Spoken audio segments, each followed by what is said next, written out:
billion at the box office.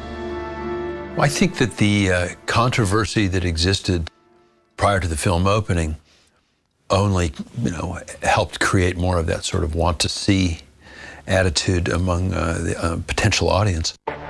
But how much of the film is really based on fact?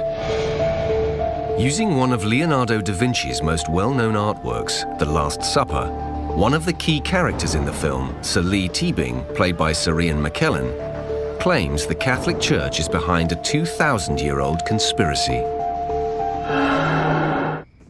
How many wine glasses are there on the table?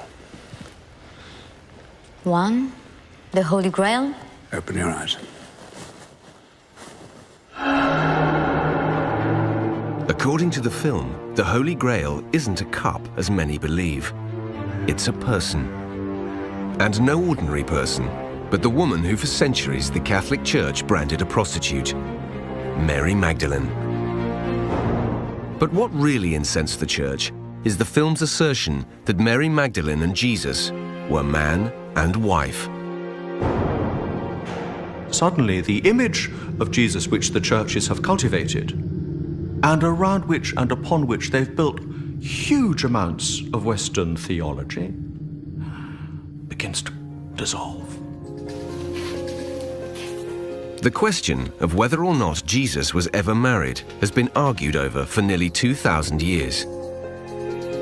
But the film's critics were quick to point out that the scriptures make no reference to it at all. There is complete silence on this in the Bible. It is not mentioned. That's quite interesting in itself. In the film, Sir Lee Teabing produces evidence to support his astonishing claim, the little-known Gospel of Philip. Christ loved her more than all the disciples and used to kiss her. But this says nothing of marriage. The Gospel of Philip does, in fact, exist. It was discovered along with 12 other papyrus books by a farmer in Western Egypt in December 1945. Scholars believe these books, now stored in Cairo's Coptic Museum, are translations of Gospels written by Jesus' disciples. Elaine Pagels, a professor of religion at Princeton University, claims these Gospels give a very different picture of his relationship with Mary Magdalene.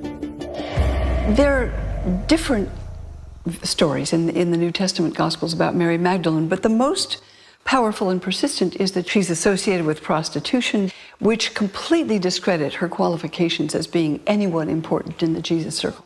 Now, when you look in the Gospel of Thomas, for example, she is a disciple. She's an important disciple. But does the Gospel of Philip really prove Mary Magdalene was more than just Jesus' disciple, as claimed in the film? Dan Brown began, he says, when he